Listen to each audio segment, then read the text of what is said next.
59 साल पहले का वो हादसा जब समंदर में समा गई थी पूरी की पूरी ट्रेन, मिट गया था स्टेशन का नामो निशान। रोंगटे खड़े कर देगी ये कहानी। 59 साल पहले दिसंबर 1964 के दिन ट्रेन नंबर 653 तमिलनाडु के पंबन रेलवे स्टेशन से धनुषकोटी की तरफ निकली थी। धनुषकोटी भी एक रेलवे स्टेशन है, लेकिन बीच में ही ये ट्रेन चक्रवाती तूफान की चपेट में आकर समंदर में समा गई। इस ट्रेन हादसे में 200 लोगों की मौत हो गई थी। जानिए उस भीषण हादसे की पूरी कहानी। वो 15 दिसंबर 1964 का दिन था। मौसम विभाग ने साउथ अंडमान में बन रहे एक भयंकर तूफान की चेतावनी दी थी। इसके बाद अचानक मौसम ने करवट ली और तेज़ तूफान के साथ झमाझम बारिश होनी शुरू हो गई। 21 दिसंबर तक मौसम ने विकराल रूप ले लिया। इसके बाद 22 दिसंबर 1964 को श्रीलंका से चक्रवाती तूफान ने करीब 110 किलोमीटर प्रति घंटे की रफ्तार से भारत की ओर रुख किया। इस दौरान तूफान तमिलनाडु के पंबन आइलैंड से टकराने के बाद वेस्ट नॉर्थ वेस्ट की ओर 280 किलोमीटर प्रति घंटे की रफ्तार से बढ़ने लगा। तूफान की रफ्तार इतनी ज़्यादा थी कि लोगों के बीच हाहाकार मच गया। इसी बीच 22 दिसंबर 1964 का दिन आ गया। शाम के करीब 6 बज रहे थे। तमिलनाडु के पंबन आइलैंड के धनुषकोटी रेलवे स्टेशन पर हर रोज़ की तरह हलचल थी, जिस तरह रेलवे स्टेशन पर हलचल रहती है। स्टेशन मास्टर तूफान और बारिश के बीच अपनी ड्यूटी ख़त्म करके घर लौट चुके थे। रात करीब 9 बजे पंबन से धनुषकोटी तक चलने वाली पैसेंजर ट्रेन 653 100 यात्रियों को लेकर धनुषकोटी रेलवे स्टेशन पहुंचने ही वाली थी।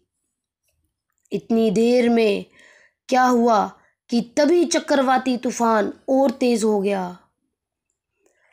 जैसे ही तूफान तेज़ हो गया वैसे ही सिग्नल मिलना भी बंद हो गया। फिर भी लोको पायलट ने रिस्क लिया। तेज़ बारिश और तूफान के कारण सिग्नल में खराबी आ गई थी। इसके बाद लोको पायलट ने ट्रेन धनुषकोटी स्टेशन से कुछ दूरी पर रोक दी। ये सोचा कि हो सकता है कहीं लहर ज़ोर से ना आ जाए। ये जो रेलवे स्टेशन है ये समुंदर के बीचों बीच है।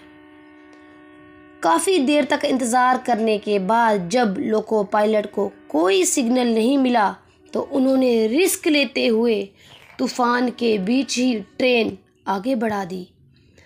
ट्रेन समंदर के ऊपर बने पंबन ब्रिज, ये जो पंबन ब्रिज है ये समंदर के ऊपर बना हुआ है।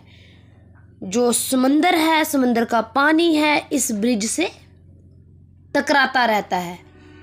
ट्रेन समंदर के ऊपर बने पंबन ब्रिज से धीरे धीरे गुजर रही थी। इसी के साथ समंदर की लहरें भी और तेज़ होने लग गई। अचानक लहर इतनी तेज़ हो गई कि 6 डिब्बों की इस ट्रेन में सवार 100 यात्रियों और 5 रेलवे कर्मचारियों समेत कुल 105 लोग समंदर की गहराई में समा गए। बहुत ही दर्दनाक हादसा था वो, भीषण हादसा। बताया जाता है कि ट्रेन में 200 यात्री सवार थे, क्योंकि कई लोग बिना टिकट के यात्रा कर रहे थे। सभी यात्री इस ट्रेन हादसे में मारे गए थे। पूरी की पूरी ट्रेन समंदर में समा गई। ट्रेन का हर एक डिब्बा समंदर में, लोगों की लाशें पानी के अंदर। कहा जाता है कि यह चक्रवाती तूफान भारत में आए अब तक के सबसे खतरनाक तूफानों में से एक था। इस तूफान की तबाही का अंदाज़ा इसी बात से लगाया जा सकता है कि धनुषकोटी रेलवे स्टेशन का नामो निशान ही मिट गया था। इस चक्रवाती तूफान ने के चलते 1500 से 2000 लोगों की जान गई थी। उस वक्त केवल धनुषकोटी में ही 1000 से अधिक लोग मारे गए थे। लोग इस तूफान से बचने के लिए यहाँ वहाँ जाने का प्रयास कर रहे थे, मगर इसकी चपेट में आकर ही रहे। जो धनुषकोटी रेलवे स्टेशन है वो पूरी तरह से तहस नहस हो गया था। एक बार फिर से उस रेलवे स्टेशन का काम लगा, फिर से पंबन ब्रिज बन रहा है। उसकी भी एक वीडियो आपके सामने आएगी। हमारे चैनल को अगर अच्छा लगे तो आप सब्सक्राइब करें और इसी तरह से रेलवे की वीडियोस देखने के लिए हमारे चैनल को सब्सक्राइब करें। Thanks for watching. Don't forget to like, comment and share. Please subscribe our channel.